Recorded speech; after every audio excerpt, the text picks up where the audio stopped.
Boa noite. A Rede Manchete continua, aqui no Jogo do Poder, a debater os principais assuntos nacionais, aqueles que prendem e até que dividem a opinião pública. Em 1998, nenhum tema igualará a sucessão presidencial em interesse nacional. Nós já entrevistamos, aqui nas últimas semanas, Luiz Inácio da Silva, do PT, Ciro Gomes, do PPS e Roberto Requião, do PMDB. Vamos conversar hoje com o doutor Enéas Carneiro. Doutor Enéas foi candidato em 1989, tirou o 12º lugar. Foi candidato em 1994, tirou o 3º lugar. Doutor Enéas, sua candidatura agora visaria o 2º lugar para passar para o 2º turno? É uma proposição extremamente válida. Falta só um reparo, né, na sua alocução primeira. Quando se diz que eu fui o 12º, é bom que se recorde que eu dispunha de 15 segundos para transmitir uma mensagem. Né?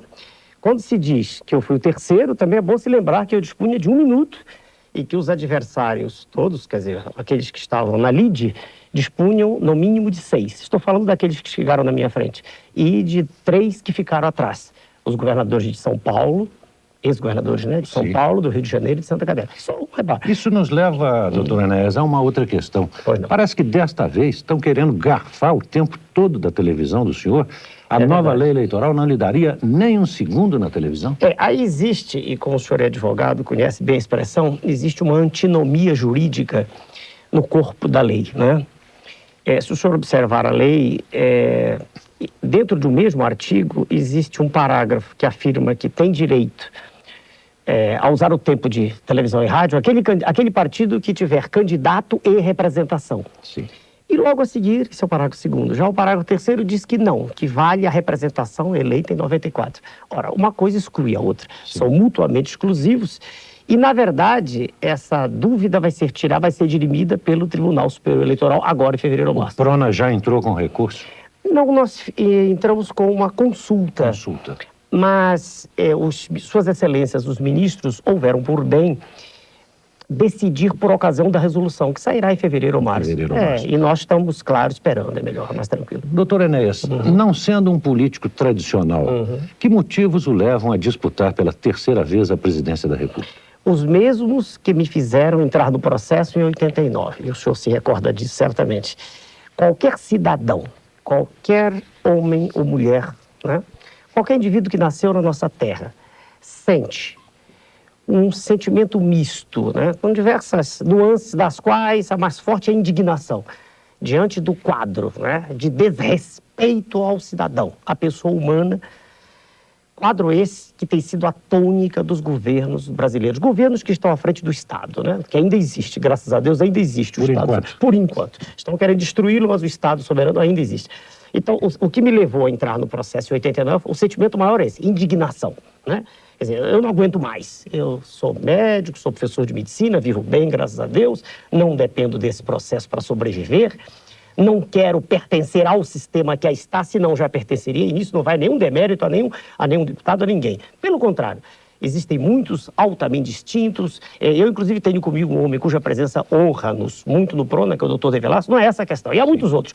O problema é que um deputado sozinho não consegue mudar o quadro que aí está. E eles todos têm que reconhecer isso quando vem o seu programa, que não há como. Quer dizer, o presidente da República, não. Ele tem um poder que, até certo ponto, é monocrático. Até certo ponto, dentro dos limites constitucionais, o que pode ser discutido, se o senhor permitir, no seu programa. Então, o que me levou foi isso. O sentimento é esse. Quer dizer, é impossível nós estarmos de braços cruzados, olhando para uma nação que tem todas as condições de ser, entenda bem o cuidado com o que eu digo, de ser a nação mais importante do planeta. Eu não digo que seja mais importante porque tem o povo mais culto. Ainda não o temos. Mas que tem aquelas condições básicas que fazem com que exista realmente independência e soberania de uma nação. É subsolo, com matérias-primas, água potável, sol o ano inteiro, etc, etc, etc. Sim. Com tudo isso, quer dizer, um indivíduo, qualquer indivíduo, não precisa ser doutor em medicina, em engenharia, em física, não. Qualquer indivíduo, olha, o que há de errado nisso? Há alguma coisa muito errada. E eu quero crer que isso deve ter sido... A indignação, então, é o principal motivo que o leva. Sem dúvida. Eu disse assim, eu não aguento mais, eu não suporto mais ver a nação da qual eu sou filho, e todos nós somos, né? nenhum de nós é alienígena, quero eu crer. Eu não suporto mais ver esse estado de desespero em que vive a população brasileira. Não aguento mais. E resolvi entregar-me em holocausto a isso. Agora, doutor Enéas, o senhor tem um partido pequeno. Vamos na hipótese da sua eleição. O senhor governaria com quem? Com outros partidos? Onde o senhor buscaria a sua equipe de auxiliares? Muito bem. O senhor repete, e não o faz por mal, certamente, mas o senhor repete a tônica. Quer dizer, aquilo que se diz, se afirma e se repete através dos meios de comunicação e que eu tenho ouvido desde que entrei no processo. O que é um partido pequeno, o que é um partido grande? Com sua licença, eu me permito examinar um pouquinho a questão. Eu estou olhando para o relógio para não ser prolixo. Veja o senhor, vamos olhar para o maior partido, o maior. Né? O que é o maior partido? Que tem o maior número de deputados? Por definição dentro desse conceito a que o senhor fez alusão implícita. Ou de filiados? Não, isso não diz nada, porque todos os partidos políticos juntos não têm 10% do eleitorado brasileiro. Então isso não diz nada. Quer dizer, o argumento peca, não tem consistência. Agora vamos então para o outro lado, quer dizer, o número de representantes. Deveria ser essa a razão. Ora, se o PMDB, nada contra deputados do PMDB, contra o presidente, Sua Excelência, doutor Paz de Andrade, por quem tem inclusive respeito e admiração, pelas posições nacionalistas que tem tomado. Mas olhamos para o PMDB. Em 1994, eleição presidencial, o representante do PMDB, com todo respeito também, o senhor Orestes Quercia, ele tinha um partido grande em suas mãos. Tinha mais de 3.000 diretórios, não sei o número exato. Mas do que adiantou isso? O senhor tem razão. Eu ultrapassei sem ofendê-lo em nenhum momento. Sim. Jamais fiz ataque pessoal a ninguém, não gosto disso, nem de vida particular deles, mas apenas mostrando que existe uma inépcia, né, política gigantesca, em que os partidos políticos se tornam apenas instrumentos de manutenção do poder, só e mais nada. Nesse sentido, o que é o partido grande e o que é o pequeno. Agora vamos olhar, se o senhor sair, eu já fiz... Com quem o senhor governaria, Não esqueci, vou responder já. Mas aí, a questão do pequeno. Será que é pequeno um partido político cujo representante maior, no caso eu, sai à rua e em qualquer esquina é identificado e, às vezes, de modo entusiástico, abraçado? Será que é pequeno um partido político que tem um representante que fala em diversas organizações, de todas as áreas praticamente de atividade no Brasil? Será que isso é pequeno? O partido é ou não? Ele tem ou não um representante? Todos devem tê-lo. Repito, o PMDB é tão grande, mas quem é o seu representante? Hoje, Sua Excelência, o presidente, está lutando para se manter. Quer dizer, eles não têm um elemento que apresentem à nação e digam, é ou não? Não, eles estão se engalfinhando. Então, repito, é isso que é pequeno ou grande. Bom, agora voltemos com quem? Na hipótese. Será que... Na hipótese, claro. Sim. Claro que é uma hipótese, né? Só se sabem os resultados após a abertura das urnas. Quer dizer, quem é que nos diz, quem é que tem coragem de afirmar que a inteligência nacional está só nos partidos políticos? Quem teria coragem de, a meu ver, dizer isso?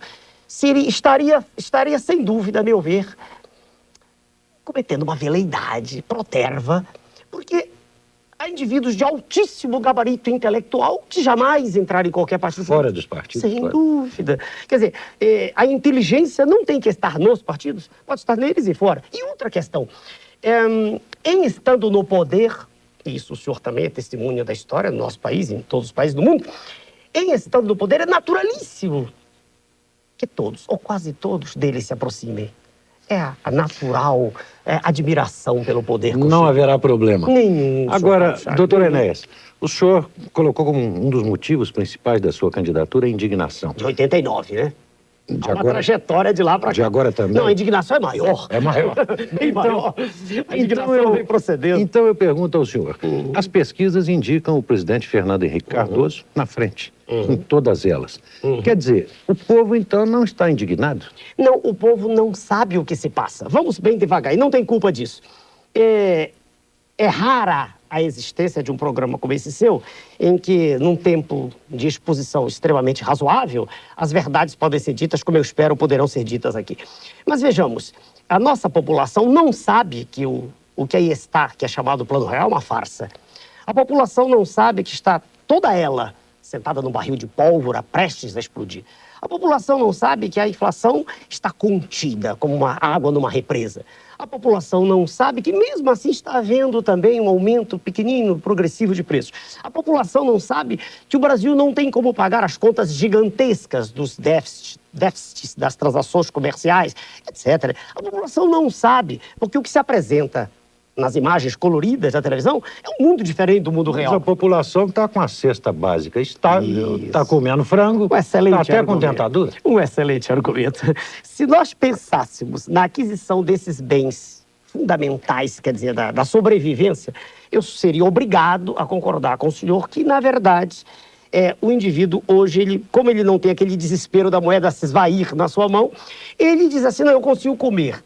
Mas o que ele não sabe, o senhor me permite, posso mostrar? Claro, por favor. E eu digo isso dessa cartilha, posso mostrar? Por favor. Eu escrevi esse documento, quando eu digo eu estou falando por um grupo que está comigo, né? Escrevi, e os colegas, e eu examino aqui a farsa do real, num certo instante. E eu digo exatamente aqui isso, que responde à pergunta do senhor. Você não sabia que seria essa, a farsa do real? Um instante aqui que eu digo aqui. Aqui. Eu pergunto assim, até quando a agricultura vai aguentar? Lembremos-nos da Marcha a Brasília. Aqui, estamos em Brasília. Quem fez aquela marcha, naquela ocasião, não foram os indivíduos sem terra, eram agricultores que não conseguiam pagar. Todos os pequenos e médios agricultores não estão aguentando o que aí está.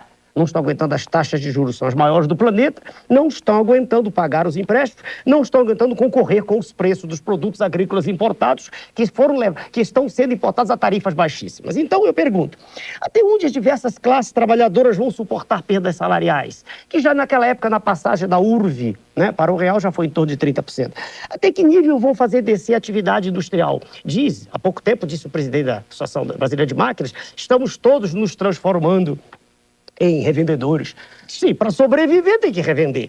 Quantos milhões a mais de pessoas estarão desempregadas? Mais de 10 milhões hoje. E o comerciante até quando vai aguentar? Aí, o senhor, aqui eu me permita, falando com o telespectador, se é um homem extremamente humilde, ganha um salário mínimo, ganhou sempre para comer, o senhor é capaz de jurar que está tudo bem? Claro, porque o seu dinheiro que se volatilizava antes do plano, aparentemente agora rende na sua mão. Mas eles não deixam o senhor saber que essa situação está sendo artificialmente mantida, o que a gente pode examinar com mais calma. Doutor Enéas, vamos fazer um pequeno intervalo e voltaremos em seguida, daqui a 1 minuto.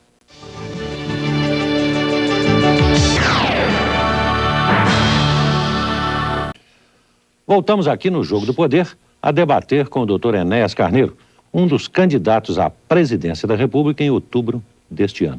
Doutor Enéas, como o senhor se define ideologicamente? Dizem que os rótulos estão fora de moda, mas o senhor seria da esquerda, da direita, do centro? Só, de novo, uma discreta correção. Ninguém pode, do ponto de vista jurídico, afirmar-se candidato antes da convenção, para evitar que haja uma punição. Digamos, candidato a candidato. O Prona, se Deus quiser, né, que ele, nesse sentido, não tem por que discordar do seu presidente nacional, o Prona indicará o meu nome como candidato na convenção em junho. Sim. Eu agradeço ao senhor. Como, do ponto de vista ideológico, né, nós, do Prona, nos definimos. E o senhor já antecipou bem a questão. Eu não vejo hoje mais, no mundo moderno, condição para que se fale esquerda e direita. Esses conceitos são obsoletos, ultrapassados.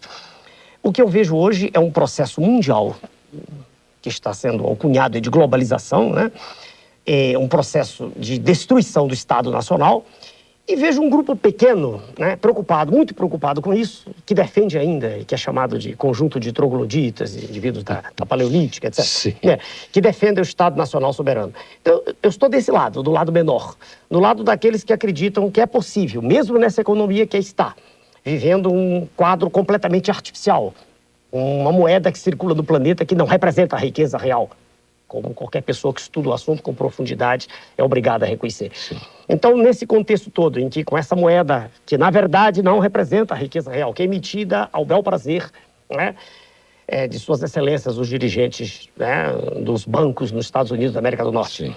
Quer dizer, com essa moeda compram-se riquezas, patrimônios, né, de todas as nações do planeta. Então, há um grupo pequeno que reage contra isso. Um exemplo disso é o grupo do Cholindo Larouche, nos Estados Unidos mesmo, editor daquela revista. E a Onda Rosa? Não sei o que é isso. Na França, na Inglaterra, na Itália, em Portugal, na Escandinávia, venceram nas recentes eleições governantes que não são favoráveis à globalização. Sim. Ou pelo menos dizem isso. Sim, sim, sim. Eu não entendi foi o nome. Por que o senhor disse onda? Chamou-se onda rosa porque não é vermelha. Ignorância minha, específica. por favor. Eu não conhecia o termo. Veja bem, o senhor pergunta como é que eu vejo.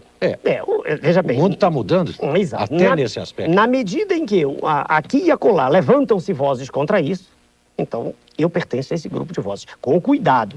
Isto não quer dizer de maneira nenhuma que nós possamos ser comparados a movimentos que surgiram na década de 40, né? Que o senhor também conhece bem, década de 30, década de 40, movimentos que pressupunham um totalitarismo, a imposição de nada disso. Nós pensamos sim que é possível uma nação, principalmente como a nossa, dar um exemplo para o mundo, né? Para que é possível para nós nos levantarmos e dizermos assim, deixem-nos em paz. Permitam que nós consigamos viver como seres humanos, né? E não como escravos, que é o caminho para o qual todos nós estamos indo. Essa é a tese. Doutor Enéas, vamos a alguns problemas concretos. Pois não. O que o senhor faria indo à presidência da República diante do desemprego? O desemprego é fruto dessa questão que nós começamos a abordar. Na medida exata em que se abrem indiscriminadamente os mercados, quer dizer, as fronteiras, e que se destrói a indústria nacional. Na medida em que se destrói a agricultura, é natural que haja o desemprego. Quer dizer, quando uma multinacional chega, e eu vou citar o professor com quem eu aprendi isso, um exemplo excelente, o senhor Adriano Benayon do Amaral, daqui de Brasília, ele é doutor em economia, já que gostam de títulos tanto, é doutor em economia em Hamburgo. Quando uma multinacional vem para cá e traz o emprego, ela ao mesmo tempo gera 10 desempregos. Então, é uma coisa muito séria, né? O desemprego, a nosso ver, segundo o nosso ponto de vista, claro, nós estamos defendendo o nosso partido político, o desemprego só pode ser corrigido na medida em que houver o oposto. O caminho é o contrário. Vou lhe dizer o oposto. A curto prazo, doutor Enéas. Imediatamente. A curtíssimo prazo é preciso deter a sangria. Não há dois caminhos. Aliás, não há mais de dois. Se o senhor tem... Vamos ver a situação agora, neste momento, janeiro. A informação de outro professor de economia que já esteve com o senhor, o professor Décio Garcia Munhoz, titular de política aqui em Brasília. Ele diz assim, nós teremos agora em janeiro, na melhor das hipóteses, uma sangria de 5 bilhões de dólares mensais. 5 bi. Ora, a receita, com boa vontade, em torno de 10 bilhões mensais. Metade da receita estará indo embora. Não há solução, não há como manter. A Indonésia acabou de fazer. Então, há que parar a saída, para que possa haver investimento. Mas não haverá represália na hora que se parar a retaliação? Sem dúvida, mas há que estar preparado para isso, porque diversos militarmente? Impossível hoje, que as Forças Armadas não são muito forças e não são muito armadas, mas, né, com todo respeito aos senhores oficiais generais, mas as Forças Armadas vêm sofrendo um processo de esfacelamento. De erosão. Erosão, sem dúvida. Então, não é o confronto. Aí mesmo também não há sentido enfrentar os Estados Unidos, não é? É um menino com uma tiradeira e outro com um canhão, não há sentido. Mas as nações hoje no planeta, elas têm problemas diferentes uma das outras. E há muitas nações com problemas semelhantes aos nossos. Há muitas nações como nós que estão vendendo suas matérias-primas a preços aviltados no cenário internacional. Então, eu quero crer. Não é uma espécie, como já se falou, de clube de perdedores, nada disso.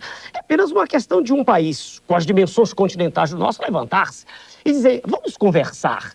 Não vamos chegar e dizer, não, vamos sentar, vamos trocar ideias como gente grande. E se eles não quiserem? Olha, ainda assim é difícil imaginar que não o queiram por uma razão só. Vamos falar aquilo de que eu gosto tanto, que é o nióbio. Dizem que eu sou fanatizado pelo nióbio, mas eu gosto muito do nióbio. Se nós temos quase 100% da produção mundial de nióbio, por que nós temos que vender o nióbio por esse preço? Nós podemos dizer, não, vamos sentar. Os senhores precisam do nióbio ou não para fazer avião supersônico? Os senhores precisam do silício, do quartzo? O nosso é... Por que não? Vamos trocar. Nós precisamos de quê? De muito pouco. Aí que é a questão. O que nós estamos precisando mesmo aqui para manter essa ciranda que está aí é só do papel pintado. Mas nós estamos supondo que eles venham a ser muito bonzinhos. Né? Não. Estamos supondo apenas uma conversa entre gente grande e não entre um indivíduo adulto e uma criança. O que se passa hoje é que nós nos sentamos no cenário, à mesa de negócios, como crianças. Dizem assim para nós, né? Nós, o Brasil, claro. Dizem assim, olha, vocês não podem participar do Clube Atômico. E nós, entre aspas, nós concordamos, não é? Só que, quem é que não participa? Quem é que participa?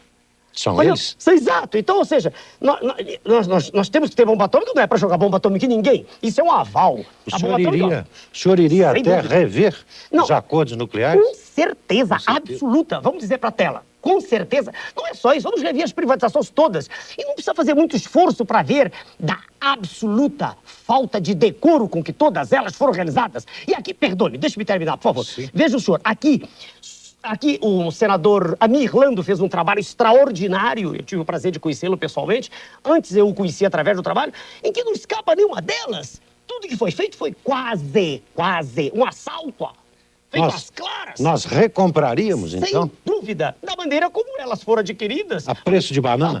Pelo preço. Vamos olhar para a Vale, está aqui na minha carteirinha. Sim. 3,338 bilhões de dólares. Nem isso entrou.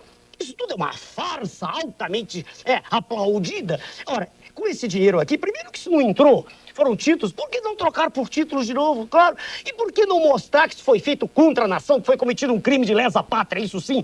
Porque entregar a Vale, como foi feito, doá-la, na verdade, o que foi? Foi permitir que donos, entre aspas, que não são donos verdadeiros, testas de ferro desse poder mundial alienígena, dentro do qual participa o senhor George Soros, não sou eu quem está dizendo, quem está dizendo é a revista IR, quer dizer, mega especulador ligado, quase certamente, eu não posso provar, mas isso está em revista internacional, ligado ao narcotráfico. Então, o que se cometeu foi um crime de lesa pátria. O senhor falou Voltar agora. todas. Não, vamos fazer o seguinte, eu não tenho medo, porque eu já vi programas, gente, não vamos discutir nada, não. É uma análise jurídica extremamente bem feita, vai mostrar que tudo foi feito de modo ilegítimo. E volta tudo. O senhor falou 2 vezes em crime. Crime pressupõe criminosos. Sem dúvida. Cadeia para aqueles que... Nem sempre hoje existe, o senhor sabe, melhor do que eu, que nem todo crime é passível de cadeia. Uns são com prestação de serviço à comunidade. Agora eu queria lembrar que o Código Penal Militar prevê, Sim. o senhor também sabe, que a tentativa de alienação de território pátrio, tentativa, já é crime. E isso, na verdade, está por trás da venda da Vale... Venda não, da doação da Vale do Rio Doce. Então, eu quero ser claro, senhor, eu não tenho dúvida de que haverá isso sim. Esses senhores serão apenados. E não, como se ouve toda hora, penalizados. Serão apenados, nos termos da lei, sem dúvida. Doutor Enéas, vamos a outro tema. As invasões de terra. O senhor, na presidência da República, as estimularia, colocaria a polícia em cima? Como enfrentaria o problema? As invasões de terra são o reflexo do que aí está. É muito difícil, eu converso com meus amigos, e um deles, o senhor conhece o meu, professor Bautista Vidal, o que eu pretendo, né, em lá chegando, é ter uma ação multifatorial. Não é só um setor. É impossível, o Brasil é uma nação extremamente complexa, e é impossível mexer numa coisa só. A minha ideia, minha, claro, do grupo que está comigo, é que haja uma série de ações simultâneas. Vamos entrar nessa questão da terra. Esses senhores que aí estão e que invadem, compreendem grupos os mais distintos. Há indivíduos em desespero absoluto, que dizem que não tem nada mais a perder e invadem. É compreensível do ponto de vista deles. Sim. Quando eles invadem a fazenda produtiva, eles estão cometendo um crime. Eles estão em um lugar que está produzindo, não tem saída. E aí, assumimos hoje e amanhã isso ocorre, e eu acredito que não vai ocorrer. Polícia neles. A palavra a lei terá que ser cumprida, não há solução, não há como. Sim. Nós não podemos chegar num dia na presidência e mudar a lei toda, a Constituição não se muda, não é possível. Então, há que cumprir a lei, eu sou um homem que gosta de cumprir a lei. Eu sou disciplinado. Se o senhor disser, o senhor tem 30 segundos, eu paro em 30 segundos. Se eu gosto disso e sempre defendi, eu não posso ser contrário a isso. Mas, um minuto. Quero eu crer que durante todo o processo de 1 mês e meio, em que minhas ideias foram expostas com clareza meridiana, esses senhores, nos darão um tempo para atuar. Um tempo claro, se esse tempo está sendo estudado, nós precisamos de tanto tempo. Uma trégua. Isto, não invadam mais, esperem-nos, deem-nos uma oportunidade. Porque os senhores vão ter um governo sério, preocupado com a nação e com os senhores, não é só com os senhores, com a nação toda. Eu não pretendo ter um governo para pobre, para médico, para a nação, para os problemas gerais. E eu acredito que eles acreditarão em nós. Acredito. Eu vi há poucos dias uma entrevista dessa moça, uma moça muito bonita, por sinal, não lembro o nome dela. Uma moça que foi afastada por eles do movimento, que pousou na revista. Ah, sim. O senhor lembra? Sim. E gostei da maneira como a moça se exprimiu. Ela disse, o nosso grupo, às vezes, não tem mais o que fazer. Então é compreensível do lado deles. Doutor Enéas, vamos fazer mais um intervalo e voltaremos dentro de 1 minuto, daqui a pouco.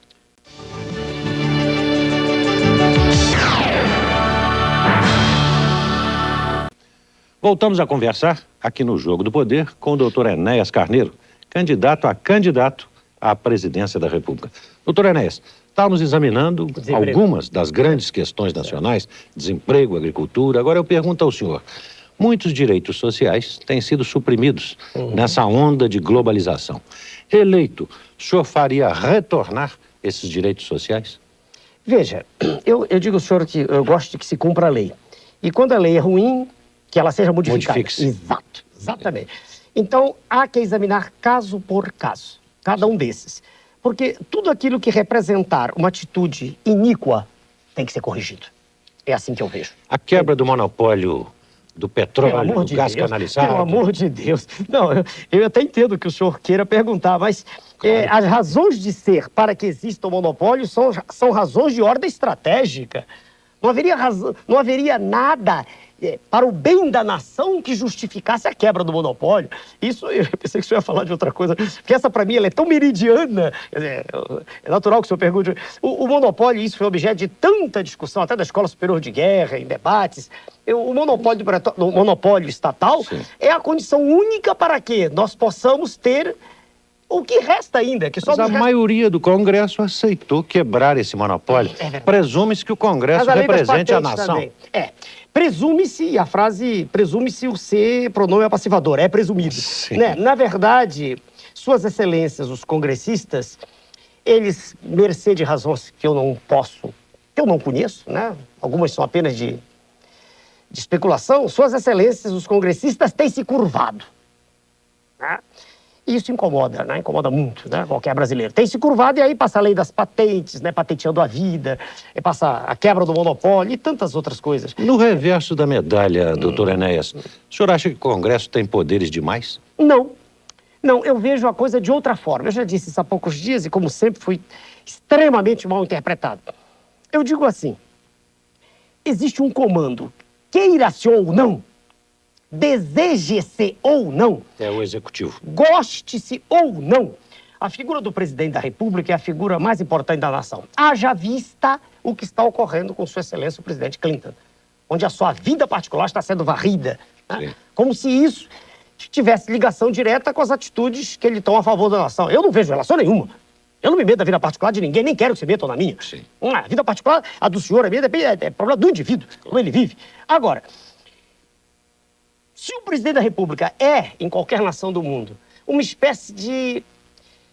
daquilo que sobrou da monarquia, e a eleição presidencial é completamente diferente das outras, o que mostra, corrobora a minha tese, se é assim, é natural que o Congresso siga o presidente, é compreensível isso. Então não é que o Congresso, a meu ver, tenha muito ou pouco, não. Veja quando Sua Excelência, o presidente Collor, assumiu, causava espanto, causava espécie a todos. Ele era o que era o PRN? O problema, pelo menos, ainda foi feito com um grupo de ex-alunos do Brasil e depois foi crescendo com o professor. Conseguiu aprovar até o confisco da poupança. Que inconstitucional naquela época. E o fez. E até o judiciário se curvou. Ora, vamos mais atrás, quando Sua Excelência, o presidente Sarney, implantou o cruzado em 86. Eu não estava no cenário político, eu era apenas um professor de medicina. Mas eu fiquei tão entusiasmado com aquilo que eu disse na minha sala de aula. Vamos manter o nosso preço congelado. Porque eu gostei daquilo. Doutor Enéas, pois não? foi por aí que o Fujimori fechou o Congresso lá no Peru, hein? Mas fechou para cumprir os ditames do sistema financeiro internacional de doutorado. Ele fez aquilo só para dizer que você vai ficar mais forte. Eu não vi vantagem nenhuma naquilo. Aliás, eu não vejo vantagem em fechar o Congresso, não vejo. Porque, a meu ver, disse para o jornalista do Globo e agora digo para o senhor, quer dizer, televisão, eu digo para os telespectadores, o Congresso tende a adaptar-se aos ditames deles, por uma razão só, porque não há nada que um deputado queira mais do que continuar deputado. Do que o Diário Oficial. Pronto. Doutor Enéas, outro problema grave a curto prazo. O que fazer diante da violência urbana? É seríssimo o problema. De novo, há duas abordagens. Ela é, sem dúvida, no nível em que está. Sempre ela existiu e sempre, talvez sempre existirá, não sei. Enquanto os seres humanos forem criaturas tão complexas como somos. Mas, no nível em que está, como está no México, um pouco mais do que nós, né? Chega uma coisa absurda de se tirar um mendigo, assaltar-se um mendigo e tirar o sanduíche do bolso dele. Aconteceu há poucos dias lá. Então, no nível em que a coisa está e crescendo como está, se não houver uma ação enérgica, tentando pelo menos minorar a desgraça social a que a população está submetida, eu não vejo saída, nem com polícia, nem com nada. Isso será a médio prazo? Não. Aí é que nós discordamos, não, senhor. Eu não digo que é médio prazo, não.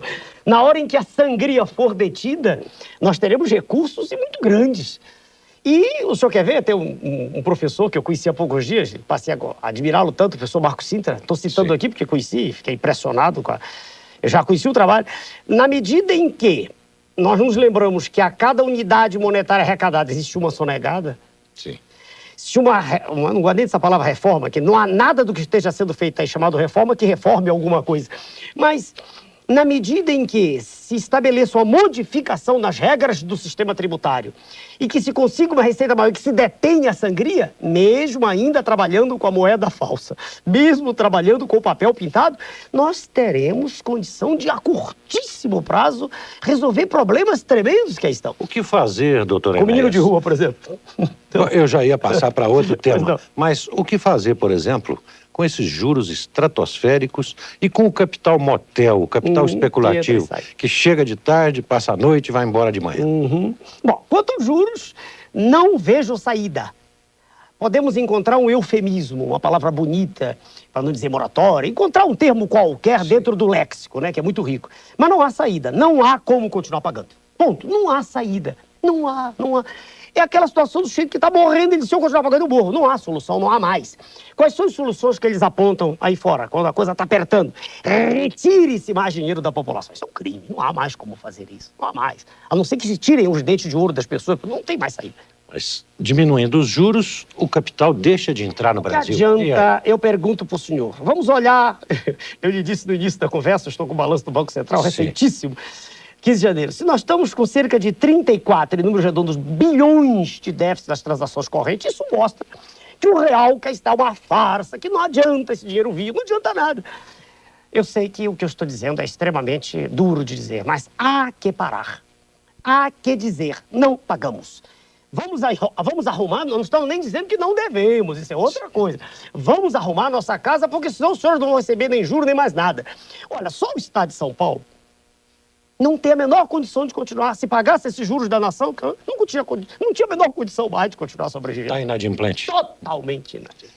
Então, como continuar? Não, e ele é o maior. É o mais Sim. rico, mas como continuar nesse ritmo? Não há mais saída. Há que dar um basta, puxar o freio de mão, não dá. Por isso que nós dizemos em linguagem clara, e foi objeto lá há poucos dias no outro programa, nós dizemos assim, ruptura com o sistema financeiro. Isso parece, eu sei, uma coisa muito dura de ser dita, mas quando nós dizemos isso, nós não estamos afirmando que vamos com metralhadoras, mesmo porque nós não as temos, nada Sim. disso.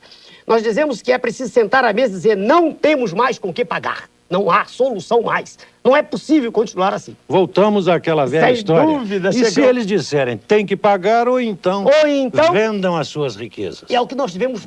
Nós, todo esse tempo, estamos privatizando. Estamos entregando os patrimônios estratégicos da nação. Vamos olhar para quando Sua Excelência, o presidente, assumiu em 94. A dívida mobiliária, fala só da interna, só da mobiliária, títulos e poder do público.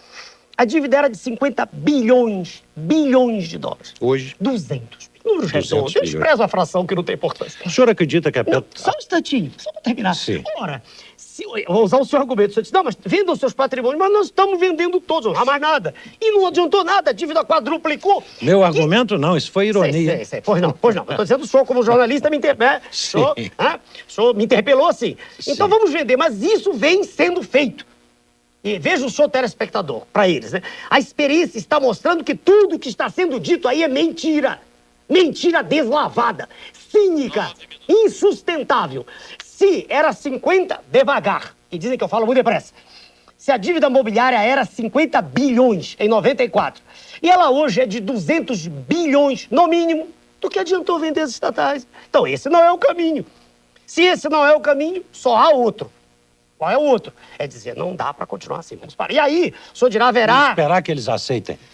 Não há opção. Ou aceitam, não há opção. A não ser que, em pleno final do século XX, nos albores do século XXI, um ou outro país queira dar um exemplo ao planeta de intervenção. Mas eu não creio que isso aconteça para um governo eleito legitimamente e que Isso tem acontecido muito, hein? em republiquetas. Sim. Não num país com as dimensões continentais e com a importância estratégica que o Brasil tem no cenário internacional. Doutor Enéas, Ainda mais porque teremos parceiros nisso, sem dúvida. Como eu lhe disse, o problema não é só do Brasil. O problema é de muitas outras nações. Aliás, da maioria das nações. Doutor Enéas, eleito, o senhor manteria algum dos ministros do presidente Fernando senhor. Henrique? Não. Com respeito ao senhor, e virando agora por suas excelências, eles, terceira pessoa, as suas excelências, se virar para eles já não é mais sua excelência. Com respeito às suas excelências que estejam assistindo ao seu programa, suas excelências, os ministros de sua excelência, o presidente, falam todos a mesma língua e é natural que seja assim, né? Senão não seriam ministros. Já teria havido, né, um litígio. Então, nenhum dos ministros estará conosco. Nenhum. Se lá chegarmos, se e quando, né? Mas Nenhum na deles. sua análise, será que nenhum deles Não. está fazendo uma obra razoável, importante, Olhe, necessária? se nós olharmos para os agentes de saúde, pronto, o senhor quer procurar uma ou outra pílula, Perfeito. uma outra gota no oceano de inópia completa, né? Então, procurando os agentes de saúde que foram estabelecidos. Agora, uma coisinha pequena. Mas, de novo, eu digo, não, é insignificante isso no contexto. Então, eu teria que procurar com muito detalhe. Claro que talvez haja aqui e acolá um exemplo de um esparadrapo num corpo todo cheio de feridas. Pode ser que haja. Mas, do ponto de vista abrangente, do ponto de vista de ação plena a favor do cidadão, perdoe-me, não há nada. Nada. Vamos fazer, doutor Enéas, mais um intervalo Pois não, e senhor. voltaremos a conversar aqui com o doutor Enéas Carneiro.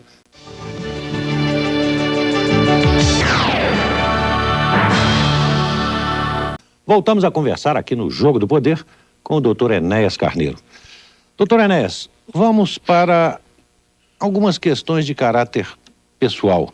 O senhor é um cardiologista de renome, é professor da faculdade.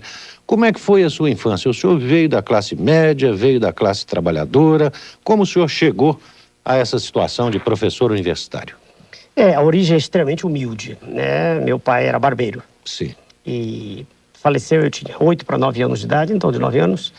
E em tendo ficado órfão, foi muito difícil a infância. Sim. Até consegui trabalhar por conta própria logo depois, com a minha mãe já viúva, e foi sempre com muita dificuldade. Estudei escola pública, excelente, excelente. No Rio de Branco, Janeiro? Acre. Não, Rio Branco, Acre. Acre. Hoje conheci, por sinal, a gente dizia um rapaz, não sou homem da minha, mais um rapaz, homem da minha idade, que foi meu colega de infância lá. Escola excelente, de madeira, mas excelente, excelente, né? Onde aprendi a falar e escrever corretamente, o que não se ensina hoje. E o resto é muito difícil. Eu fui do exército, fui militar, né? E aprendi a mandar e a obedecer também, a ter respeito pelos outros. E fiz lá em Belém, fui para Belém do Pará. E de lá para cá, fui para o Rio de Janeiro. No Rio de Janeiro fiz medicina, fiz matemática e física e a formação humanística também no Rio de Janeiro. Quer dizer, o resto aí, o exército me ajudou e depois, como médico, pude sobreviver e ter um padrão de vida, né, de classe média para média alta. O senhor deve ter muito pouco tempo de lazer, mas nas horas de lazer, o que o senhor faz? O senhor tem algum hobby? Lazer é fazer algo diferente daquilo que se faz. Essa é a minha concepção. Sim. Quer dizer, é distrair-se. Sim. E distrair-se é afastar-se daquilo que se vem fazendo.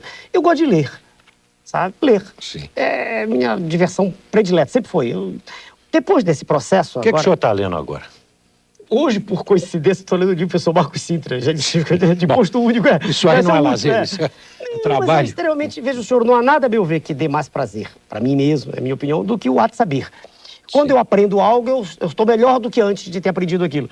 Nessa trajetória de 89 para cá, eu progredi muito. Estudei bastante, fortaleci as teses, né, que defendia em 89, e o ato de ler, realmente, não necessariamente um texto específico, mas ler astrofísica, ler cibernética, ler estruturalismo, ler. Nada de história de detetive, romance policial. Quando novo li muito.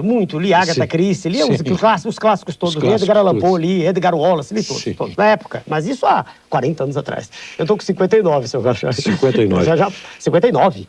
Sim. Quase. Doutor Enéas, vamos rapidissimamente a uma análise dos seus concorrentes. Não precisamos falar do presidente Fernando Henrique, o senhor já falou bastante do governo, mas o que o senhor acha do Lula? Daria um bom presidente? O senhor esteve presente em 94 quando... Um debate promovido. Aí é diferente, eu estou com o candidato à minha frente, quer dizer, eu não fico muito à vontade. Mas o que vou dizer aqui, direi na frente dele, se ele assim o desejar. O senhor, Luiz Inácio, é um homem sem preparo. É um homem que não tem, a meu ver, eu disse isso a ele, o senhor se recorda, as condições mínimas que, do meu ponto de vista, deva ter em uma pessoa que vai dirigir uma nação com a complexidade do Brasil. Esse é um ponto. O segundo ponto é que o senhor Luiz Inácio esteve em 92 nos Estados Unidos e assinou o Diálogo Interamericano, que é um documento a partir do qual, né, se erigiu o Consenso de Washington, onde está tudo escrito, tudo que está acontecendo, reforma, previdenciária, tudo que está ocorrendo, quer dizer, o desastre do Estado da Nação está lá previsto. Então eu não vejo nesse senhor uma representação legítima dos interesses nacionais. Eu o vejo atrelado a esse modelo. Há pouco tempo atrás, aliás, numa revista pequena, também não lembro, uma revista que circula num...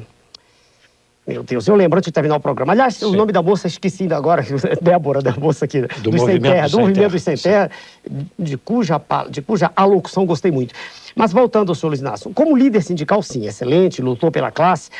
Lembrei agora, ele falou, foi da necessidade de se unir o operariado mundial, o proletariado, para que se fizesse algo como os empresários fizeram na globalização. Eu vejo isso como um absurdo.